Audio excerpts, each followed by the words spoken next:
Hey everyone! You probably read books where the main character has the exact same name as the author. It feels incredibly real, like a diary, but then things happen that seem too perfectly structured to be true. This is the slippery, fascinating world of autofiction. It's one of the hottest genres in literature right now, but it's also one of the most confusing. In the next 5 minutes, we're going to break down exactly what autofiction theory is, where it came from, and why we are currently obsessed with it. Autofiction isn't brand new.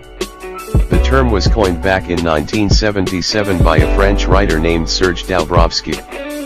He wrote a novel called Fils based on his own life, but he couldn't call it an autobiography because he knew he was changing things for dramatic effect.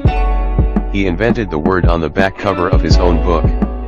He defined it paradoxically as a fiction of strictly real events and facts. Before this, we had a binary: it was either a novel, made up, or an autobiography, true. Daubrovsky said, "What if I use my real name, my real life, but I use the tools of fiction style, structure, and imagination to tell that story?" To understand autofiction theory, you have to understand what it's rebelling against.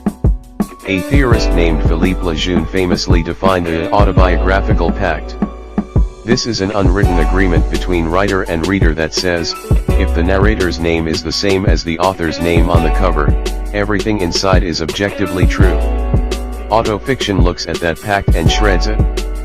In autofiction, the author, the narrator, and the protagonist share a name, but that does not guarantee truth. The author is signaling to you, yes, this is me, but I am performing myself. I am editing my life. I am unreliable. It forces the reader into a state of constant questioning: did this actually happen? So, how do you spot it? First, it embraces radical subjectivity. An autobiography tries to be a historical record.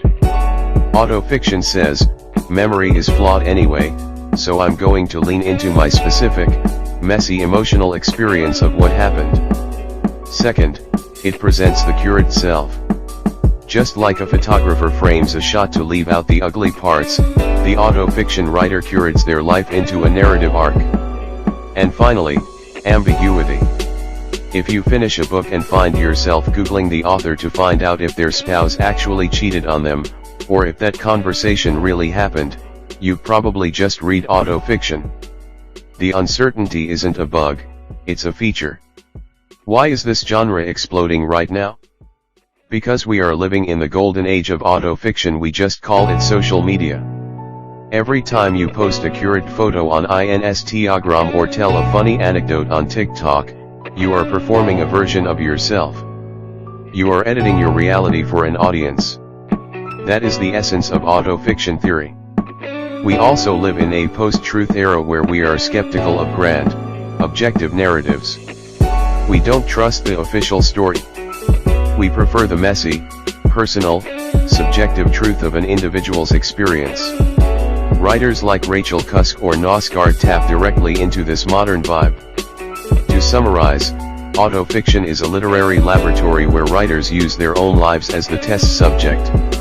It breaks the rules of autobiography to get at a deeper, emotional truth that mere facts can't capture. As Picasso said, art is a lie that makes us realize truth. Autofiction lies about the small facts to tell the truth about the human experience. Thanks for watching. Let me know in the comments your favorite autofiction reads, and don't forget to subscribe.